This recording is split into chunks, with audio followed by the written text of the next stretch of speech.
Bonjour à tous et bien retourné à l'Acropole de Mick. Épisode spécial parce qu'il ne sort pas le jeudi mais il sortira aujourd'hui, mercredi. Désolé pour la tenue mais là où je suis il fait très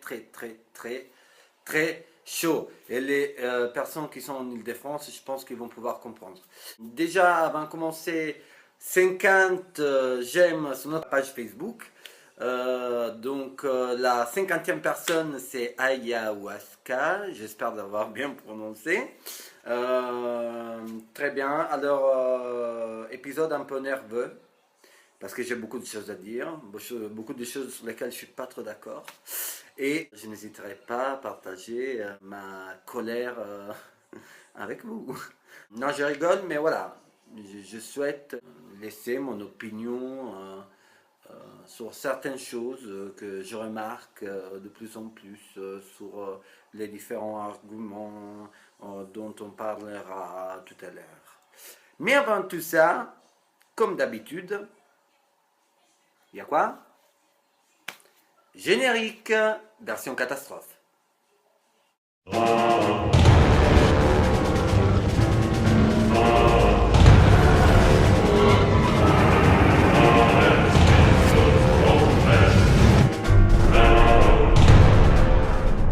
Il y a 3 jours, j'ai publié sur Facebook une nouvelle image de couverture, une nouvelle image de profil. C'était tout simplement pour imaginer comment ça aurait été si un jour l'Inquisition serait retournée d'actualité. D'ailleurs, l'Inquisition, ici en France, c'est pas d'actualité, en Italie, c'est pas d'actualité, ailleurs en Europe, en général, c'est pas d'actualité, mais il y a beaucoup de pays dans le Moyen-Orient où l'Inquisition est encore d'actualité. Il y a quelques mois, il y a 2 femmes ont été tuées. Clairement, on lui a coupé la tête juste parce que étaient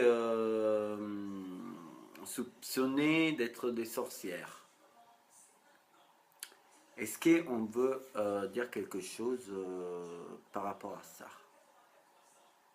Moi, je trouve que c'est juste pas possible qu'il y ait encore des tarés, ok, qui se prend le droit de tuer quelqu'un, hein, juste parce que voilà, leur doctrine, leur religion n'est pas pareille que c'est là, entre guillemets, officiel de l'État où les gens ils habitent.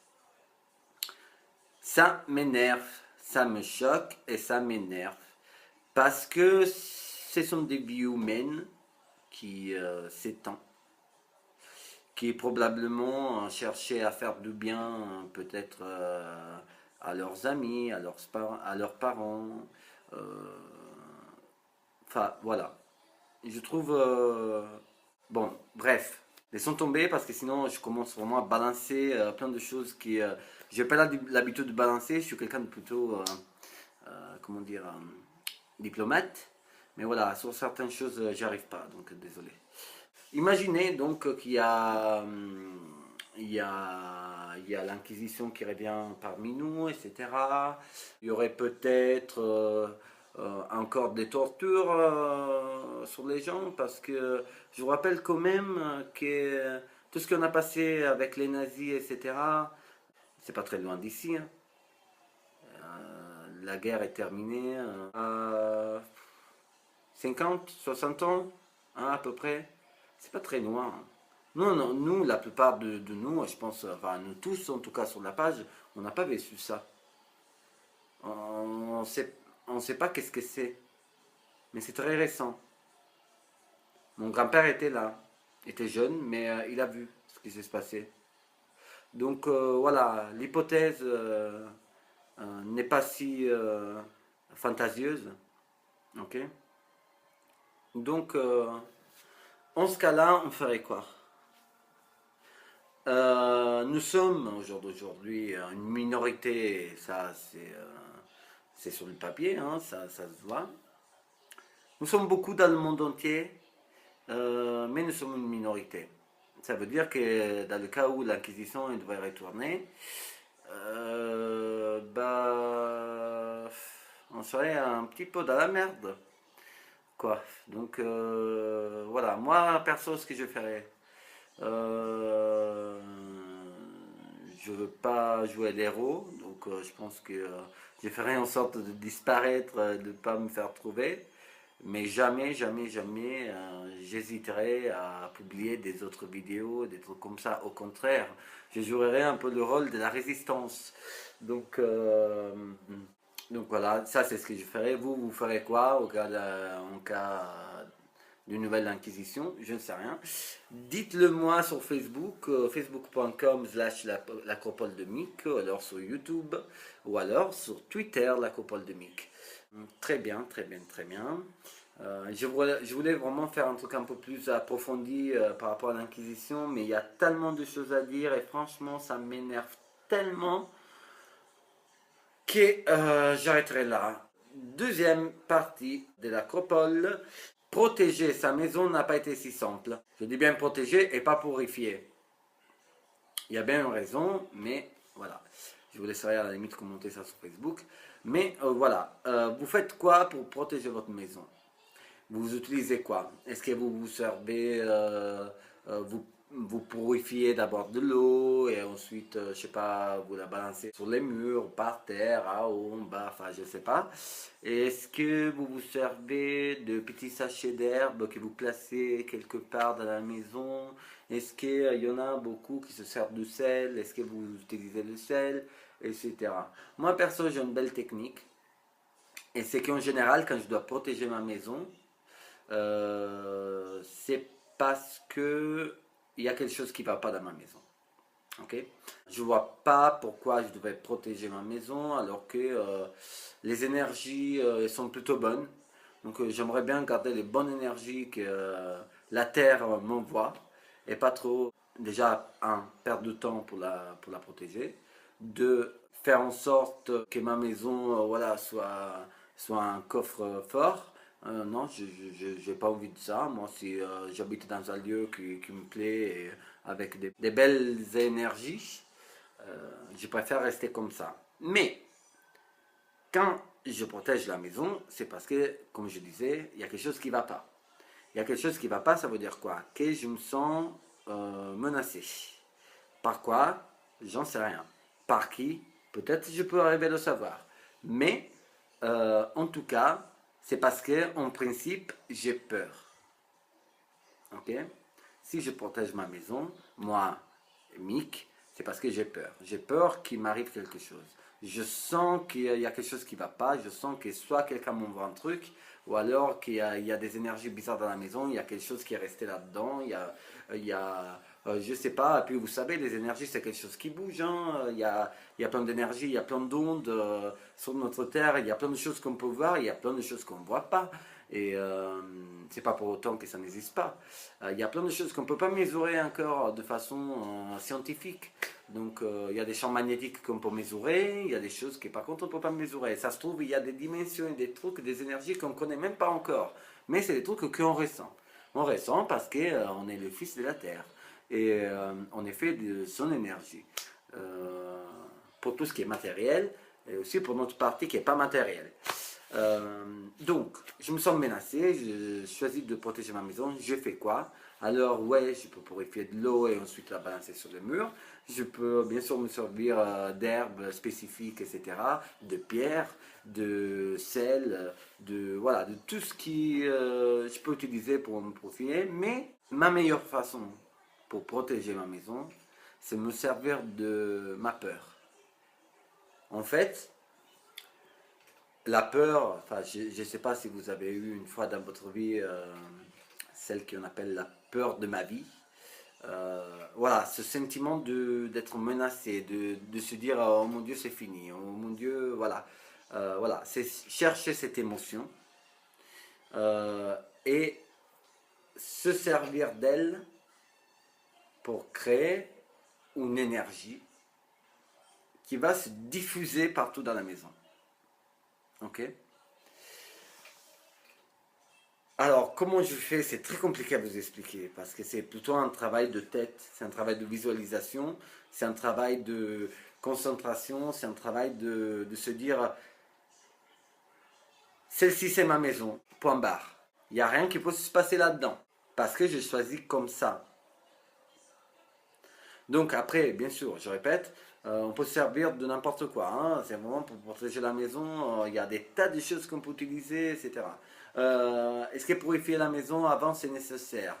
J'ai entendu dire que si on ne purifie pas la maison d'abord, et ben, si on fait une protection, les énergies qui sont dedans, ils restent bloquées à l'intérieur. Très bien. Ok. Moi, je me dis qu'à ce moment-là, rien ne nous empêche de faire d'abord une protection et puis une purification. De toute façon, une fois que tu purifies, tu libères des énergies qui étaient négatives, mauvaises, en quelque chose soit qui n'existe plus, ou alors tu transformes cette énergie en quelque chose de plus positif, ou en tout cas de neutre pour ta maison.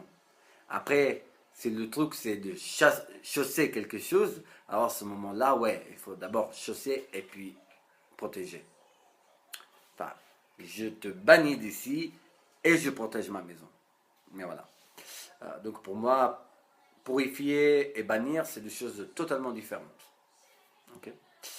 Par exemple, chez moi en Italie, il y avait une entité, hein, on va dire comme ça, dans une petite pièce, ok, où je rangeais des choses, hein, c'était vraiment un peu un débarras, on va dire. Et il y avait cette entité là-dedans.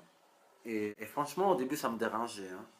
Ça me dérangeait. Donc, j'ai essayé au début de bannir cette chose, cette énergie, cette entité, enfin voilà. Parce que ça me causait pas mal de soucis. Quand je rentrais dans la pièce, voilà, j'avais tout de suite envie de sortir, etc. J'essayais de bannir la chose et au final, je me suis rendu compte que non, il n'y avait pas besoin de la bannir.